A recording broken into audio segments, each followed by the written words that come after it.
The candles in the long gallery at Ashcombe House had been trimmed twice already that evening, and Verity Marwood, standing at the edge of the ballroom where the light did not quite reach, understood the arithmetic of it perfectly. 2 trimmings meant the ball had gone on longer than the mistress had planned. Longer than planned meant more coal, more wax, more of the small invisible expenditures that a great house counted only when it thought no one of consequence was looking. She had been counting them all her life. She was at that moment counting them without meaning to, the way another woman might count her breath. Her cousin Prudence swept past her without a glance, and the wide amber satin of Prudence's skirts brushed the toes of Verity's plain gray slippers. "Do stand back a little, Verity," Prudence murmured over her fan, kind as a knife laid flat.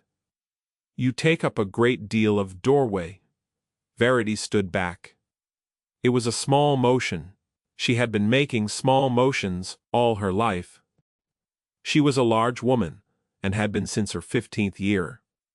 Broad across the shoulders, full in the arm, wide at the hip, a stout figure in a room that had decided long ago. That stoutness was a moral failing dressed up as an aesthetic one. She had heard every joke. She had heard them from aunts and from milliners, and from footmen who did not know she was in earshot, and she had trained her face many years ago not to answer them. Her face answered nothing now. It was, her cousin liked to say, her only accomplishment. But you must understand, child, that a woman who has been dismissed from every room she has ever entered learns things the rooms do not know she is learning. She learns which candles gutter first. She learns which servants are tired. She learns which laughter is real and which is pitched a shade too loud. She learns, most of all, the exact weight of the silence that falls over a room when someone begins to matter. Verity Marwood had been learning it for 28 years. She did not yet know she was about to hear it turn. Her cousin was married to Mr. Kettering, and Mr. Kettering had 3 winters ago taken in his wife's poor cousin out of charity, a phrase he used at his own dinner table with the frequency of a man polishing a small trophy. Verity had been left to him by her father's death and by her father's debts, which were the same thing in the end.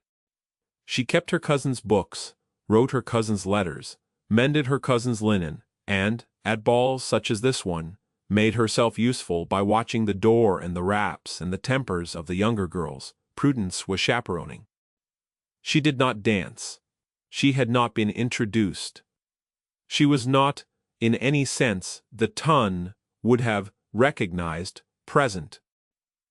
The Ashcombe Assembly was the first great gathering of the winter season, and the county had come out in every jewel it possessed. There were 200 candles at least, and Verity knew because she had watched them being lit. The floor had been chalked with a spray of leaves that would be trampled to gray powder before midnight.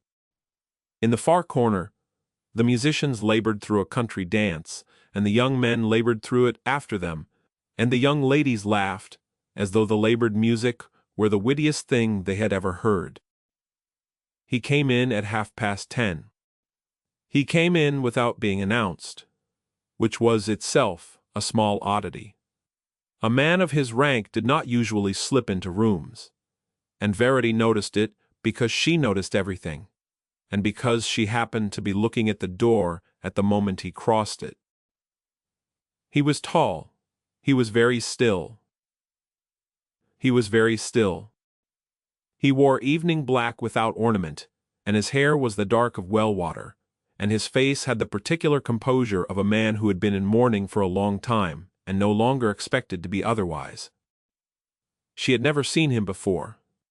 She knew who he was at once, and so did every woman in the room, because a duke does not enter a country assembly without the air of the room turning towards him, like a plant towards a lamp.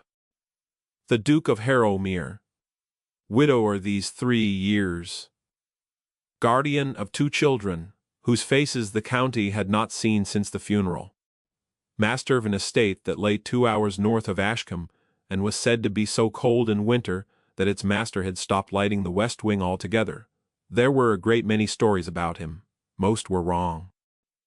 Verity, who did not know him, could tell already that most were wrong, because a man who noticed the doorman's tired hands as he passed, as this man had just done, with a small tilt of the head, did not fit any of them.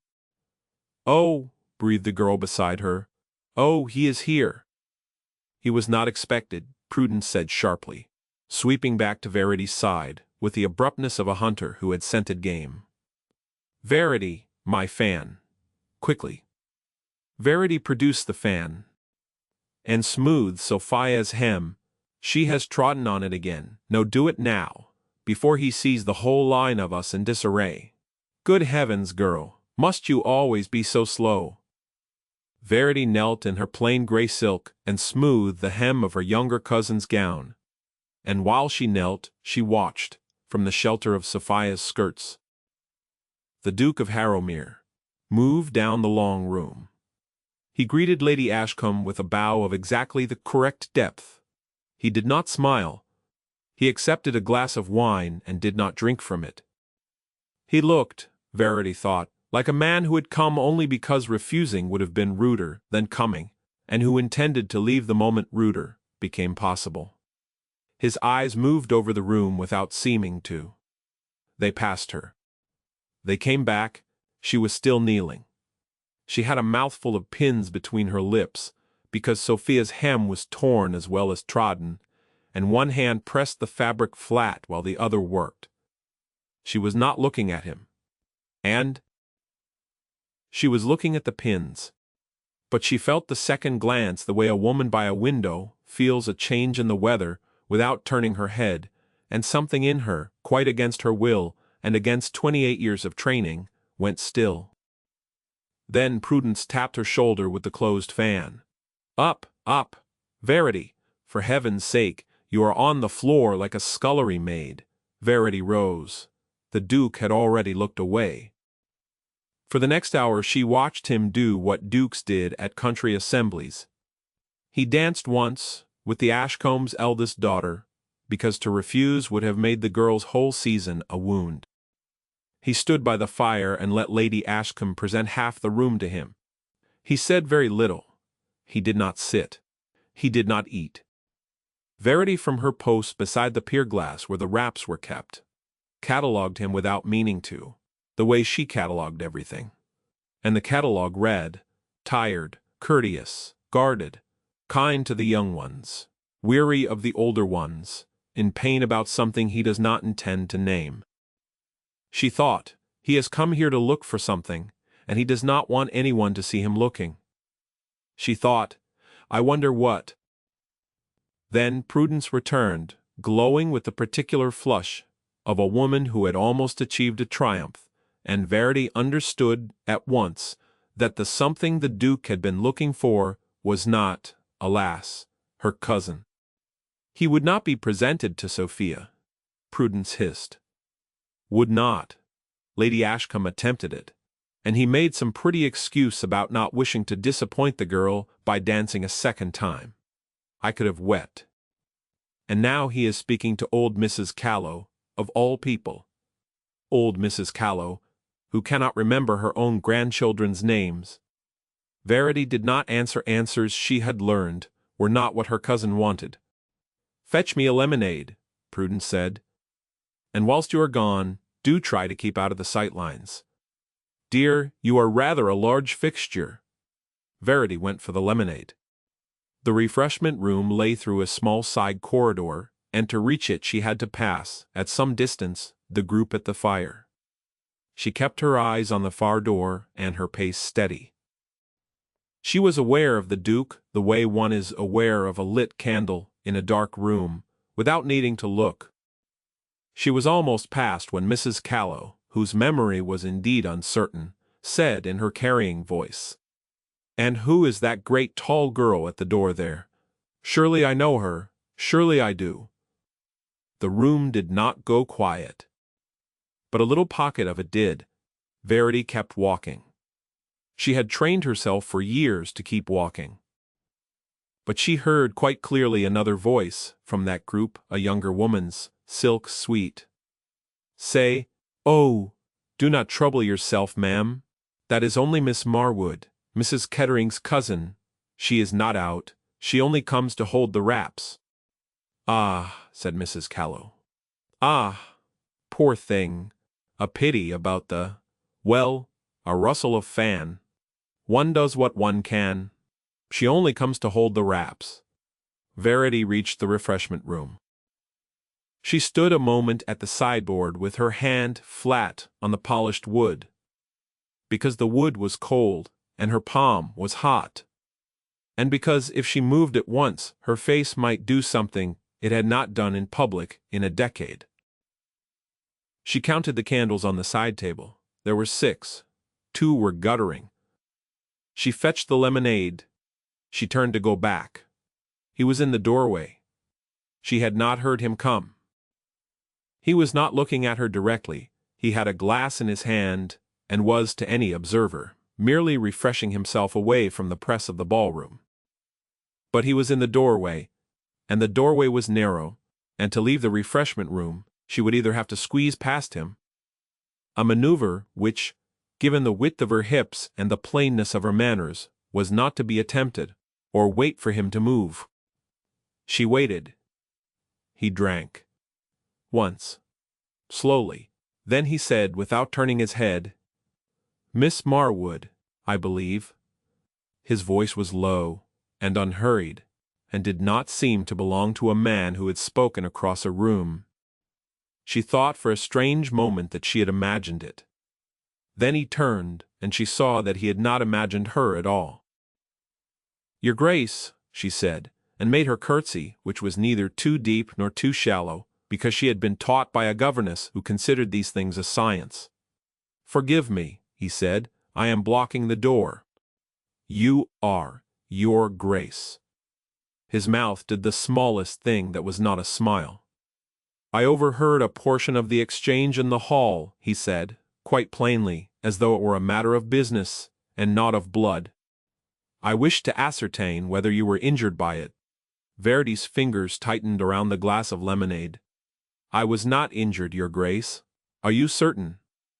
"I am certain, Your Grace. Injuries of that sort require novelty." There was none. There was a pause. His eyes were gray, she saw now, and tired, and something in them adjusted. "That," he said, "was the driest sentence I have heard this year." "I did not intend it dryly, Your Grace." "No," he said. "I do not think you did." Then he stepped aside, precisely enough to allow her to pass, and inclined his head as she went by. She did not look at him as she passed. She could not have.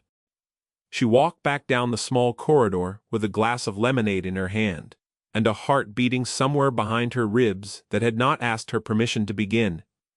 She only comes to hold the wraps. The phrase followed her into the ballroom. It sat at her elbow while she delivered the lemonade to Prudence. It hummed in her ear while Prudence complained about the temperature. She did not tell her cousin about the doorway. She would not have known how. She had thought that would be all. She was quite prepared for that to be all. A strange kindness in a corridor filed away with the other small things she had allowed herself, over the years, to keep. She was not prepared for what happened. 40 minutes later, the Duke had, it seemed, spoken to his hostess. His hostess had spoken to Prudence. Prudence, radiant, had come sailing to Verity with the news that the Duke of Harrowmere requested. Requested? Girl, imagine! The honor of a set with her younger daughter Sophia. And would Verity kindly move herself and stand nearer the wraps? Since Sophia was to be presented in a moment, and the family line ought not to include. Prudence did not finish the sentence. She did not need to. Verity moved nearer the wraps. The music struck up. Sophia, radiant and terrified, was led out. The Duke bowed to her exactly as he had bowed to Lady Ashcombe, and they took their place in the set. Verity watched. She was permitted to watch because watching was, after all, one of the things she was for. The dance went its way. The Duke did nothing wrong. He was courteous to Sophia and answered the small questions the girl asked him, and did not at any point look towards the wraps. Then, at the end of the second figure, Prudence, who had been drinking a second lemonade with a rapid edge of triumph nervousness, turned and said loudly enough that 3 of the nearer matrons heard, "Verity, do go and stand by the punch table. You are in every sightline over there. It quite ruins the composition." Verity had begun to move before her cousin had finished the sentence. She was very good at moving before sentences were finished. She did not know the Duke had turned to lead Sophia off the floor. She did not know he had heard. She had crossed perhaps 3 steps when she realized the music had stopped, or rather, that this figure had stopped, and that a small, unnatural quiet had begun to spread in that particular way she had catalogued all her life without knowing what it meant. She looked up. The Duke of Harrowmere stood at the edge of the dance floor with Sophia's gloved hand still resting formally upon his sleeve. He was not looking at Sophia. He was not looking at her cousin. He was looking at Verity. And because she had lived 28 years in rooms that did not want her, Verity did what her body had been trained to do. She bowed her head, and she dropped a small, quick curtsy, and she began to withdraw. "Miss Marwood," he said. The room went quiet, not gradually. All at once, 200 candles' worth of quiet, so complete that Verity could hear the small crackle of the fire at the far end of the gallery. She stopped. She lifted her head. She did not know what her face was doing. She hoped it was doing nothing. "Your Grace," she said. He said quite clearly, so that no one in that room could pretend afterwards not to have heard, "You will do me the courtesy of not withdrawing on another woman's order." Prudence made a small sound, as though someone had trod upon her foot. The Duke had not raised his voice. He did not need to. He had the voice of a man who had spent his life being listened to, and in that voice, low and level and edged with something the county had not heard in 3 years, he had just committed an act of social violence more precise than any duel. He turned, still with Sophia's hand upon his arm, and returned the girl to her mother. With the exact civility custom required, he bowed to Sophia. He bowed to Prudence, which was worse than not bowing to her, because his bow had the particular briefness that is a public reprimand. Then he crossed the floor to Verity. She was still standing where the order to move had reached her. She had not, in the event, moved. He stopped a proper distance from her. He inclined his head. He said, "Miss Marwood, I have not been presented. May I ask our hostess to remedy the matter?" Verity said because she had trained herself many years ago never to lie to power and never to flatter it. "Your Grace, I do not think our hostess wishes to." "That," said the Duke of Harrowmere, "is why I mean to make her." He held out his arm. "You must understand, child, that a duke does not offer his arm to a woman across a ballroom floor unless he means the room to see him do it." He had already in one sentence unmade her cousin's evening. In this second act, he was unmaking a great deal more. He was declaring, in front of every mother and daughter, and gossiping widow within 100 candles' light, that Verity Marwood, Miss Marwood of no particular fortune, and less particular figure, was not to be sent to the punch table on another woman's whim. Verity did not take his arm at once. She looked up at him, and her voice, when it came, was low and steady and did not tremble, though her hands did. "Your Grace," she said, "if you are being kind because you overheard something in a corridor, please do not. I would rather not be a lesson." His face did something she could not quite read. Not offense. Something quieter. "Miss Marwood," he said, "I am not kind. Ask anyone." Then, more quietly, so that only she heard, "I am here because I need to speak with you, not tonight. Tomorrow, in a room with a door and no music. Take my arm, if you please, so that I may arrange it without a further scene." She took his arm.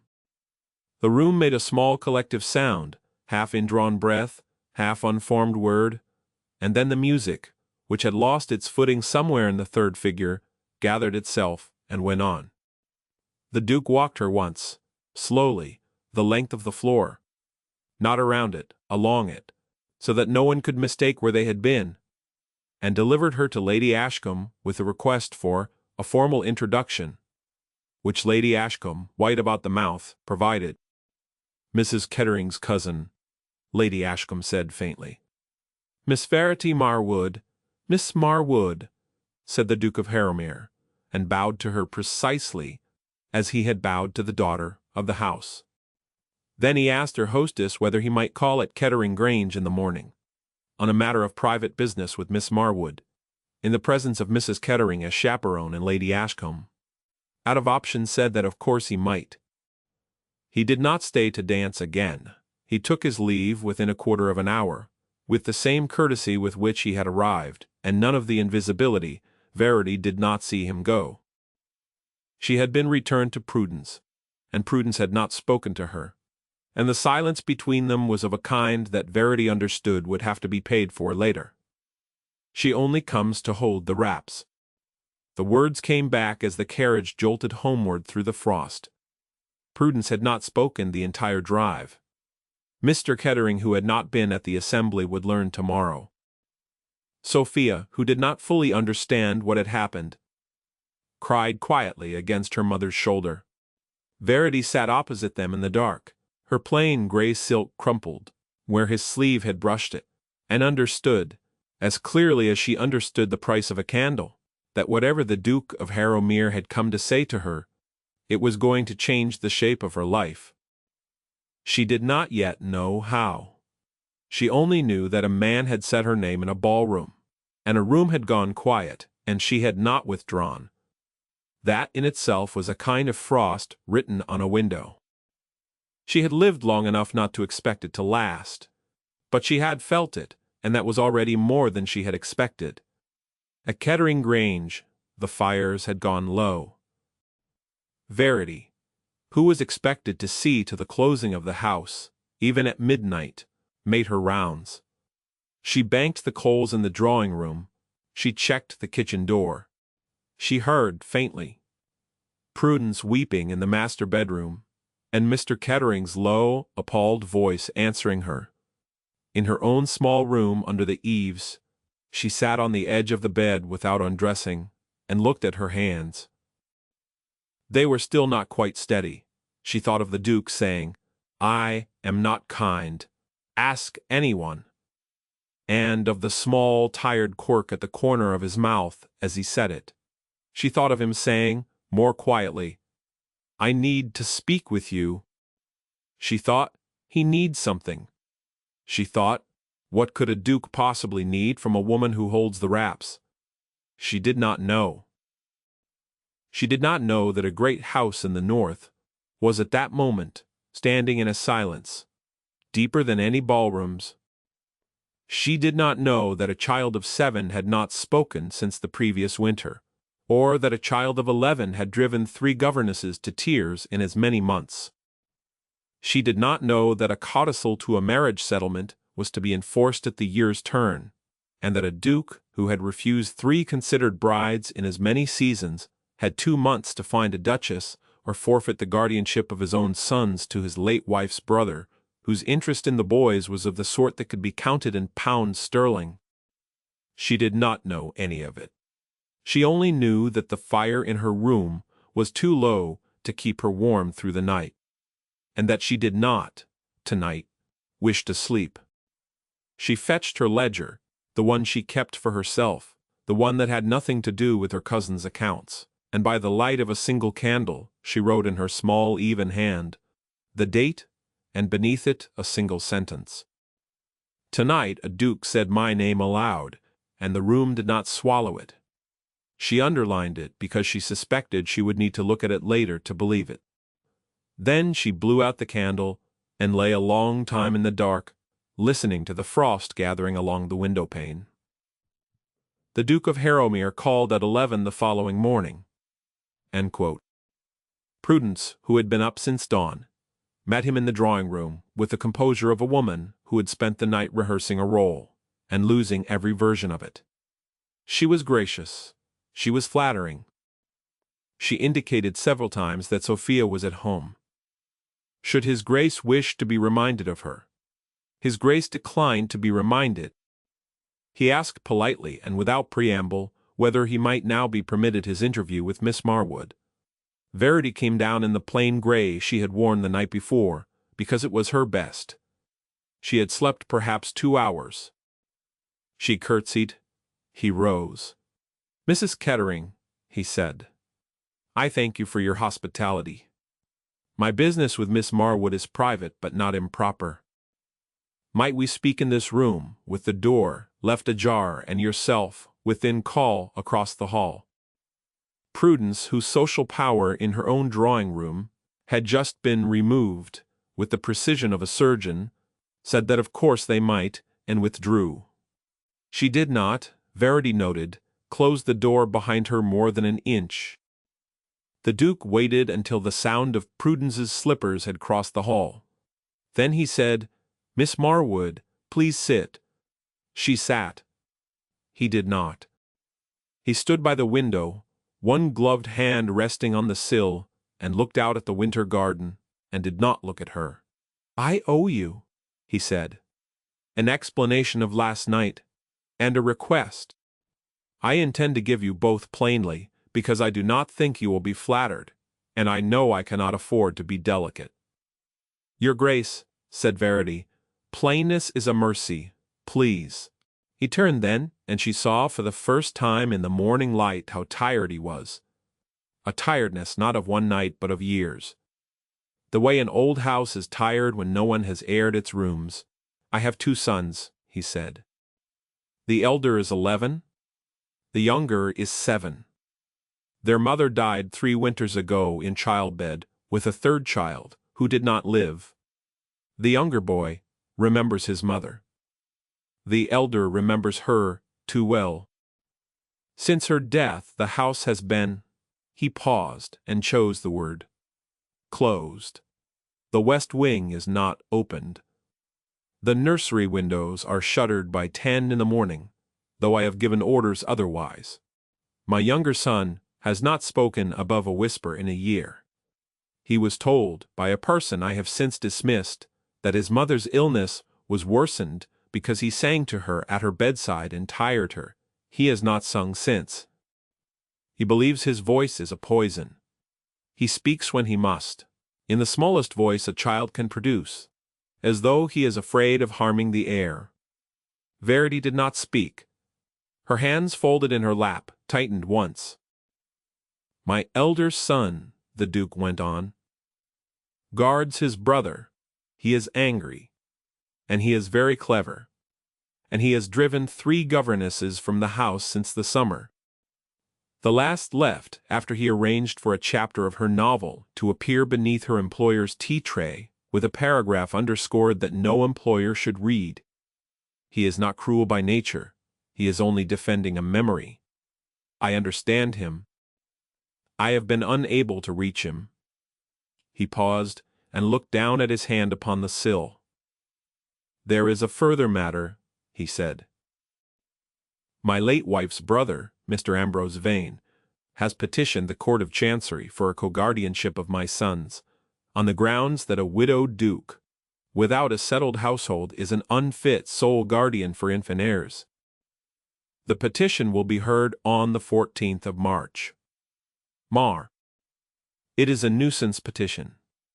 Vane knows I will not lose the boys, but he has arranged the terms of a codicil to my late wife's settlement in such a way that, if I am not remarried by that date, a considerable trust, intended for the boys' education, passes to his administration. The petition is his lever. The codicil is his knife. I have consulted my solicitor, who tells me plainly that the codicil is binding, and that only a marriage will unmake it." "Your Grace," said Verity, very quietly, "why are you telling me this?" He looked at her. "Because I need a wife, by the 14th of March, he said. And I have decided, having watched you for 2 hours in a ballroom last night, that I would rather it be you than any other woman I have met since my wife died." She stared at him. "I do not know you, your grace." "No, you do not know me. I know some things. I know that you knelt on a ballroom floor to mend a girl's hem while her mother scolded you for slowness.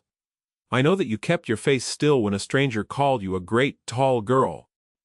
I know that when I told you I was blocking a doorway, you told me I was. Which is not a thing 3 women of my acquaintance would have done. I know that when I offered you my arm, you refused it until I had convinced you I was not offering it out of pity. Those are not nothing, Miss Marwood. Those are in fact a great deal more than I had learned about any of the 3 women my aunt has thrown at me this year." Verity looked down at her hands. She was aware, she had been aware since he began speaking, that this was, in some manner she could not yet name, one of the moments her life would afterwards be counted from. She waited until she was certain her voice would not shake. "Your Grace," she said, "before I answer anything, you will tell me the truth. All of it. I do not bargain with half a story. Is there a woman you love?" "No." "Is there a woman you loved?" "My wife." "Was your marriage happy?" He was silent a moment. Then he said, "It was quiet. She was a good woman. I did not deserve her patience."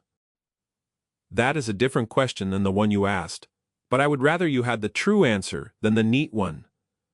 Do you drink, your Grace? Do you gamble? Do you keep a mistress?" "No, no, and no." "I will produce witnesses if you require them." "Is your estate solvent?" "Entirely." "Are your servants well used?" "I believe so." "I do not beat them, and I pay them on the day." "My housekeeper has been at Harrowmere 31 years, and would tell you if I did not." "Your sons, your Grace? Do they know you are looking?" He turned back to the window then, and the light caught the side of his face, and for a moment she saw a man who was quite alone. "They know," he said, "that a new governess will come after Christmas. I have not told them what shape she may take. I would rather they meet the woman before they meet the title." Verity was quiet a moment. "I have conditions," she said. "Name them." "I will not enter your house as decoration. If I am to be your wife, I am to run your nursery, and I will run it, without interference from you, or from anyone else. That is the first. Granted, I will not have your late wife erased. Her portrait stays where it is. Her name is spoken in her son's hearing. Whatever she loved in that house, a room, a hymn, a garden, is not to be closed, on my account. That is the second." He looked at her a long moment before he answered. "Granted," he said. "And, thank you, I will not be called upon to perform affection. I do not feel," she said, and here her voice grew a shade quieter, because she was making it now for herself, not for him. "I will be a courteous wife in company and a truthful one in private. I will not lie to you, your Grace, and I will not permit you to lie to me. If a day comes when you find you cannot bear the sight of me, you will tell me so, and I will arrange the household accordingly. I would rather live in a wing than in a fiction." He did not answer at once. He crossed the room and stopped a proper distance from her chair. When he spoke, his voice was lower than it had been. "Miss Marwood," he said, "I did not expect to like you as I like you. I certainly did not expect to feel—" He stopped. He began again. "Granted, all of it. I will add one condition of my own if you permit. Please. I will not have you send yourself to the punch table on anyone's order in my house. Not mine, not a housekeeper's, not a guest's. If a woman under my roof tells you to move because you take up too much of it, you will stay precisely where you are, and I will make it my business to see that she does not remain in the room. That is the condition." Verity was very still. She had, over the course of 28 years, learned to accept many things without flinching. She had not learned to accept this. Her throat closed for a moment, and she looked hard at the pattern of the carpet, and she did not in the end weep, because she had trained herself out of it long ago. But it was a near thing, and he saw. She knew he saw, because he did not fill the silence, which was the kindest thing he could have done. "Very well, Your Grace," she said at last. "Then, Miss Marwood, will you marry me?" "Yes," she said. He nodded once, gravely, as though a treaty had been signed between two great powers. Then he permitted himself, for the first time, something that was almost a smile. "I shall speak to Mr. Kettering," he said. "He will not enjoy it." "I confess I intend to enjoy it more than is strictly civil." "Your Grace," said Verity, "that is the first ungenerous thing you have said this morning." "Miss Marwood," said the Duke of Harrowmere, "I have hopes it will not be the last." The banns were read that Sunday. Prudence, having been informed by her husband that the Duke of Harrowmere had settled upon her cousin 1,200 a year, in her own right independent of the marriage, a piece of intelligence Mr. Kettering had received with the expression of a man who has bitten into a lemon expecting a pear, made a public performance of joy that fooled no one, was intended to fool everyone. Sophia, kinder than her mother, kissed Verity on the cheek and whispered that she had always liked her, which was not true but was generous, and Verity thanked her for the generosity. They were married quietly in the small chapel at Harrowmere. 3 weeks before Christmas. There were 7 guests. The Duke wore black. Verity wore a gown of deep grey silk that his housekeeper, a Mrs. Ellsworth, who had been at Harrowmere 31 years exactly as promised, had produced from a trunk with the words, "Her late Grace ordered this for a woman she meant to help, and never had the chance. It will fit you, my lady," or "my name is not what it is." It fit. The new Duchess of Harrowmere came home to her husband's house in a carriage that smelt of cold leather and cedar, and the first thing she saw when the great door opened was a hall that had not been aired in 3 winters, and the second thing she saw was 2 boys standing at the foot of the staircase in identical dark coats, holding themselves as still as if they had been ordered to. The Duke handed her down from the carriage. "My sons," he said quietly, so that only she heard. "Tobias the elder, Henry the younger." Verity crossed the hall. She had on the drive north considered many possible openings. She had discarded all of them. She stopped at a proper distance from the boys and made her curtsy. A small one, the sort a woman makes to an equal, not the sort a duchess makes to 2 children in her hall. And she said in her ordinary voice, "Good afternoon. I am Verity. Your father tells me you have been keeping this house very well without him for the last 3 days, and I am much obliged to you for it." Tobias, who was 11, looked at her with the flat, guarded courtesy of a boy who had prepared for a battle and had just been offered a different sort of engagement entirely. He said, "Good afternoon, ma'am." Henry, who was 7, did not speak. He looked at the floor. "Henry," said Verity, still in her ordinary voice, and not bending down, because she had learned once from a nurse of her own that bending down to a small person was a way of announcing that one intended to make him small. "I do not require you to speak to me. Why? I do not require you to speak to me. Not today. Not this week. When you wish to, I will hear you. Until then I shall assume you are well, and shall not fuss." Henry's eyes came up from the floor, only for an instant. But they came up. Behind her, the Duke said nothing. She did not turn to see his face. She rather thought she did not need to. That night, after the boys had been put to bed by their nurse, and the Duke had shown her over such of the house as could be shown in one evening, Verity walked alone through the long gallery that ran the length of the west front. At the far end hung a portrait. A fair, slight, tired-looking woman in a pale blue gown, with one hand resting on the head of a small boy who could only have been Tobias. The Duke had told her, that afternoon, that this was Anne, his late wife. Verity stood a long time before the portrait. She did not speak to it, because she was not a woman given to speaking to portraits. She merely looked. She looked at Anne's face, and at Anne's tired eyes, and at Anne's hand on the head of her son, and she made, silently and to no one, a small vow, which was that she would not compete with this woman for anything ever, because to compete with her would be to lose the only thing worth having in this house, which was her son's peace. Then she went to bed alone, in a room that had been her husband's mother's, and slept for the first time in 3 weeks, without dreaming. The first month at Harrowmere was a long, cold, careful thing. She learned the house.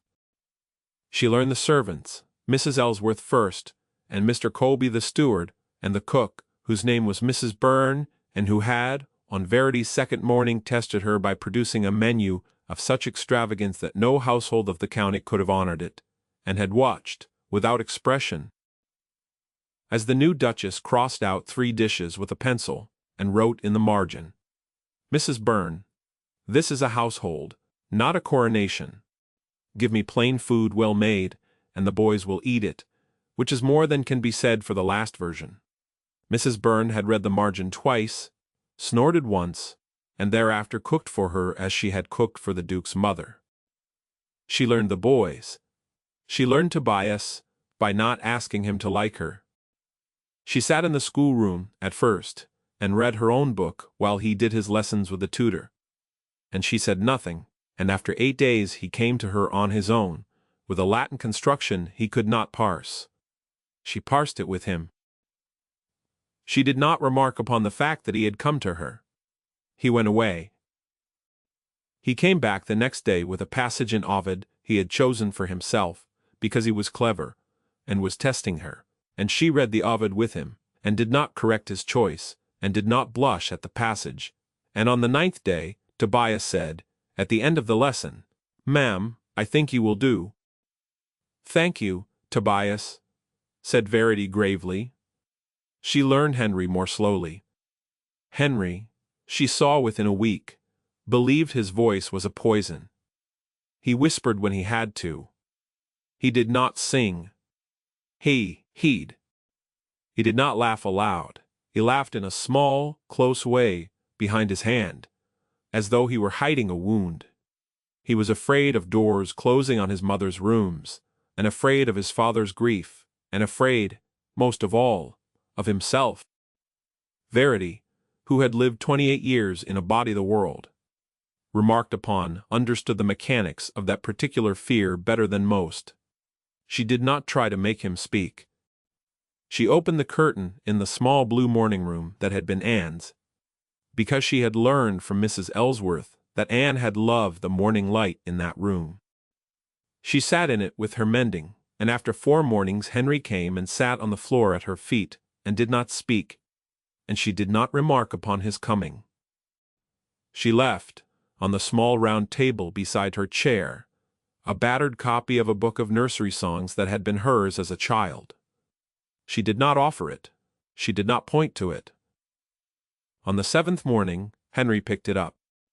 On the 9th morning, she saw his lips move over the words of one of them. On the 12th morning she heard, for the smallest and briefest moment, a note, one note. The first phrase of a hymn, leave his throat. And she did not turn her head, and she did not smile, and she did not stop mending. He looked at her out of the corner of his eye to see whether the roof had fallen in. It had not. He looked down at the book again. That evening, Verity, who did not weep, wept for perhaps a quarter of a minute in her dressing room with the door shut, and then washed her face and went down to dinner. The Duke watched her. He watched her from the head of his own table, in his own drawing room, in his own gallery, with the same low, quiet attention with which he had watched a ballroom from the fire. He noticed her. He noticed the way she stood when Mrs. Ellsworth reported a fever in the kitchens, and the way she did not sit when he entered a room, but did not rise for him either, treating him as a companion rather than as a spectacle. He noticed her hand on Tobias's shoulder as she passed his chair. He noticed the exact moment Henry began to sit closer to her at prayers. He noticed the ledger she kept for the household, in her small, even hand, in which she had begun to keep in a separate column the small individual sadnesses of the house. He looked at that column once without asking, and then closed the book, because he understood that it was not his to look at, and he did not look at it again. He noticed her. They had, in the first month, 3 real conversations, proper ones, alone, without the servants, without the boys. The third came late one night in the library, when he had come down for a book, and found her already there, reading his mother's Racine by the fire. "You do not sleep, your grace," she said, without looking up. "I sleep less than I should," he said. "You do not either. I have had less practice with a warm house." He sat down opposite her. He said, after a silence, in which she did not turn the page, "I did not expect to care whether you stayed." She looked up. "But you do." "Yes, care. Yes." She did not answer at once. She marked her page. She set the book down. She said quietly, "Your Grace. Do not say it now, I mean this kindly. Do not say a thing tonight that would be easier for you not to have said tomorrow. I would rather we be slow and true than quick and neither." He looked at her a long moment. "That," he said, "is precisely the answer I would have wished you to give." He did not touch her hand. He did not lean towards her. He merely sat with her in the firelight, until the coals had gone red, and then he rose, bowed, and went up alone. Verity finished her Racine and blew out her candle and thought, on the stairs, that she had never in her life been so tired and so awake at once. But you must understand, child, that a great house given its warmth back does not go unnoticed by those who benefited from its cold. Mr. Ambrose Vane, whose petition still sat in the Court of Chancery awaiting the 14th of March, learned within a fortnight of the wedding that his sister's widower had married a large, plain, penniless spinster of no family, that this spinster had taken up residence at Harrowmere, that she was now the boy's stepmother, that the boys, and this piece intelligence had come to him from a maid he had suborned in the housekeeper's absence, were beginning to open to her, that his lever was slipping. He came to Harrowmere on the last Tuesday in January, without being invited. He was a smooth, well-tailored man of 40, with his sister's fair coloring and none of her tiredness. He was courteous to Verity. He was avuncular with the boys. He stayed 2 nights. He praised the improvements in the house, and inquired sweetly whether her Grace felt herself equal to the management of an establishment on such a scale. Given, he waved his hand vaguely at the gallery, the demands. Verity said that she did. He asked, that second evening after dinner, whether he might be permitted a private word with the elder boy upon a matter of some family papers his late sister had left in trust. The Duke, watching, said, "Not tonight, Ambrose. Tomorrow in the study, in my presence." Vane smiled. He left the following morning. 3 days later, a letter arrived from the Duke's solicitor in London. Vane had lodged a second petition, this one alleging that the Duke's marriage to Miss Verity Marwood was a marriage of convenience contracted solely to defeat the codicil, and requesting that the trust be administered by an independent party until the boy's majority, borne on the grounds that the marriage was, the letter quoted the wording exactly, a legal fiction, entered into with a woman of no station and no natural claim upon his Grace's affections, evidenced by her physical particulars and her circumstances at the time of solicitation, and calculated purely to evade the terms of a valid instrument. Verity read the letter in the small blue morning room. She read it twice. She sat very still for perhaps a full minute. Then she folded the letter, put it in her pocket, and went to find her husband. He was in the study. She closed the door behind her and laid the letter on his desk. "Your Grace," she said, "you have read this." "I have. He means to say in court that you married me because no one else would look at me, and it was therefore obviously a sham." The Duke's jaw did something she had not seen it do before. "He means to try. Will he succeed?" "No. Your Grace, please attend. Not will he take the boys. Will he succeed in saying it? In a room, in front of witnesses." He looked up at her then, and she saw with a small, sharp lurch of the heart that he had understood her question exactly. "Verity," he said, and it was the first time he had used her name, "he will say it. I cannot prevent his saying it. I can only prevent his being believed. Then I have a request, Your Grace. Anything. You will not defend me by saying you love me. Not in court, not in a letter, not to Vane. If you say it and it is heard as strategy, it becomes his evidence. I do not wish to be his evidence. I would rather—" She stopped and steadied her voice. "I would rather be defended by the truth of this house, by the boys, by Mrs. Ellsworth, by the ledgers, by what I have done. I do not require to be defended by a declaration." He was quiet a long moment. "You are asking me," he said, "to fight with one hand tied." "I am asking you," she said, "to fight with the hand that will win." He looked at her, and his mouth did the small tired quirk she had first seen in a corridor at Ashcombe. And he said, "Very well, Duchess, your terms, again." The hearing was set for the 14th of March. It was in fact the same date as the codicil's deadline, which was not, the solicitor observed dryly. Coincidence. Vane had timed his second petition precisely. In the 6 weeks between the letter and the hearing, Verity did 3 things. She continued, without alteration, the running of the house. She did not become grand. She did not become brittle. She continued to sit with Henry in the mornings and to read with Tobias in the afternoons. She continued to write in her ledger. She did not, in front of the boys, speak of Vane at all. She wrote, in her own hand, to Mrs. Ellsworth's sister, who had been nurse to the boy's mother as a child, and asked her, with great courtesy and no explanation, whether she would consent to travel to London in March to give evidence, if it were needed. And she went once to see her husband very late at night in the library, and sat with him without speaking for the space of 1 full hour, because he had had a bad afternoon of it with the solicitor, and she did not, this time, wish him to be alone. She did not touch his hand. She simply sat opposite him, with a book she did not read, and let the fire burn down between them. He said, eventually, at 1:30 in the morning, "Verity, may I ask you a question that has no bearing on the case?" "Yes." "Are you afraid?" She considered the question honestly. "Yes." "Of what?"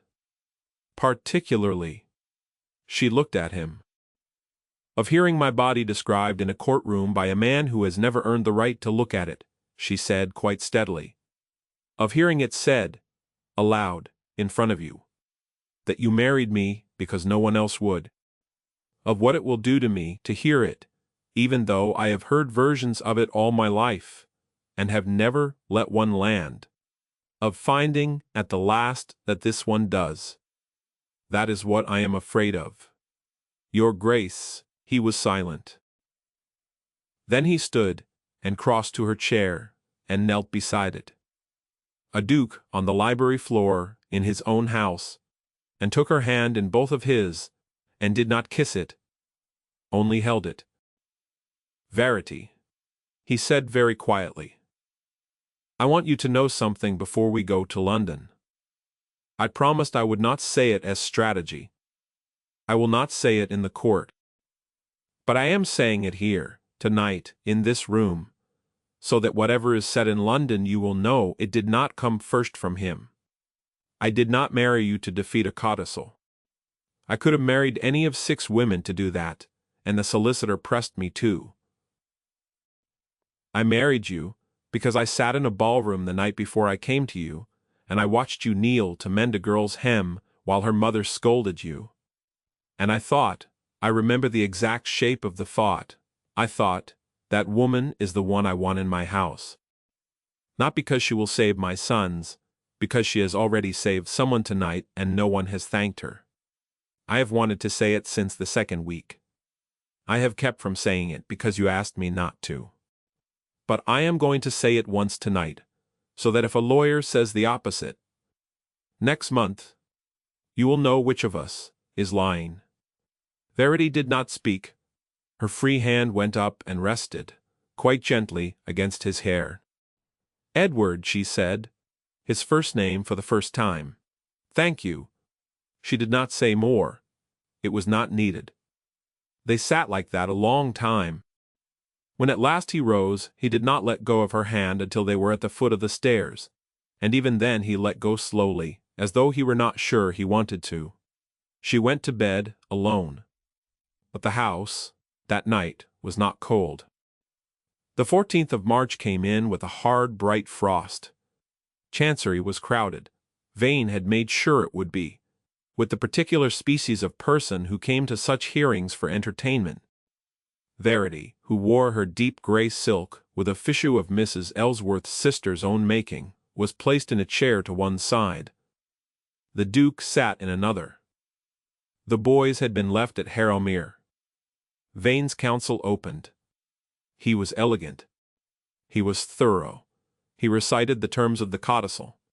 He recited the date of the marriage. He recited, with a small, tasteful pause, the physical description of the second Duchess as it had been given him. He used the word stout. He used the phrase unremarkable in every particular. He said, with the air of a man doing an unpleasant duty, that the marriage bore every hallmark of a legal maneuver and none of a true union.